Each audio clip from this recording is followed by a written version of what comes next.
Greetings to you. I'm Jim Christensen with the Aldrin Family Foundation. My primary work is related to creating materials, training people who use our materials, and talking with students. The purpose of this video is to provide an overview of the Aldrin Family Foundation Giant Moon Map. The big idea behind the Giant Moon Map is to provide detail concerning a feature of the night sky that is both familiar and mysterious. The map provides a place upon which the students can connect the things they hear, read, and learn about the moon.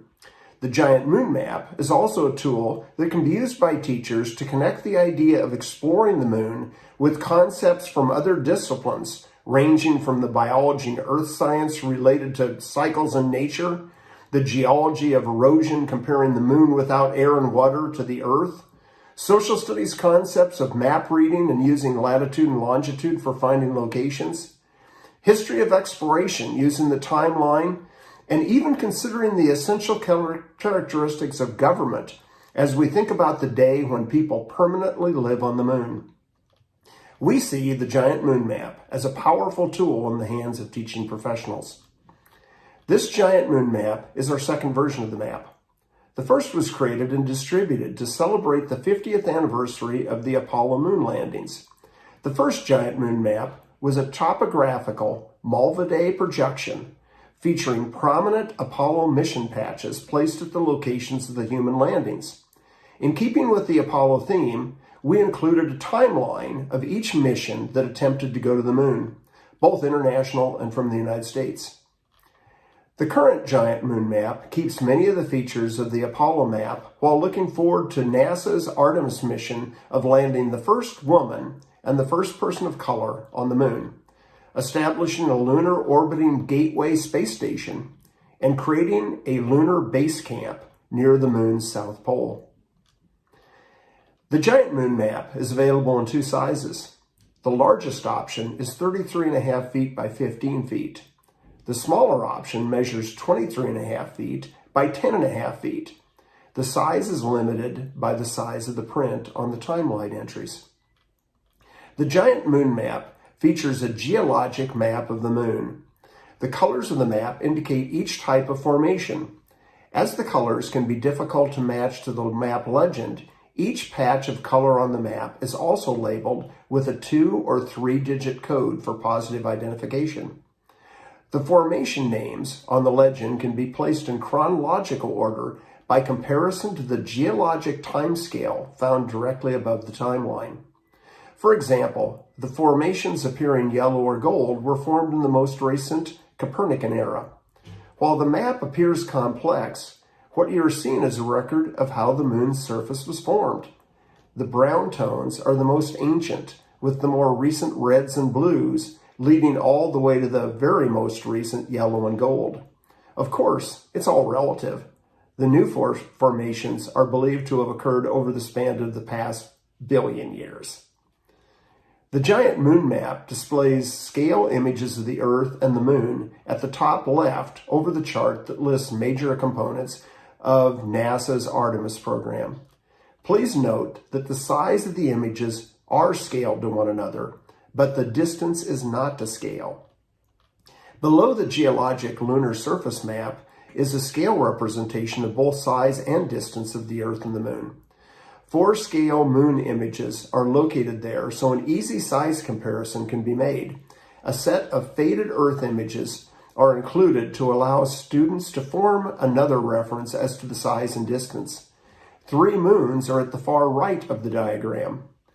The idea I'm trying to illustrate is that the Earth and Moon vary in distance from a closest distance called perigee to a longest distance called apogee. The middle moon is the average distance. A fun fact is that when it happens that the moon is at its closest perigee position, at the same time that it appears full, we call it a supermoon. The moon looks a lot bigger to us at that time. Along the bottom edge of the giant map is a timeline of every mission, both successful and unsuccessful, that have been launched towards the moon. You will note that we have projected into the future by adding missions by India and China, along with the much anticipated Artemis program missions.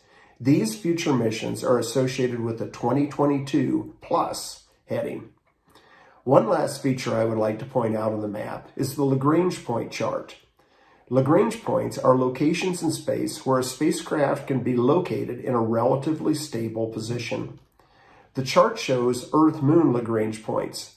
There are also Earth-Sun Lagrange points, but they are not included on this map. Care of the giant moon map is simple.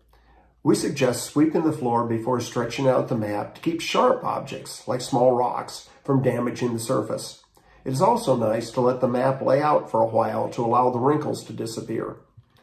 We have displayed the map on carpet, hard floors, and even asphalt with good success. While we sometimes see the maps placed on grass, that makes me a little nervous that a footprint might be stretched into the material. While we typically suggest not wearing shoes on the map, our experience is that the map handles the wear very well.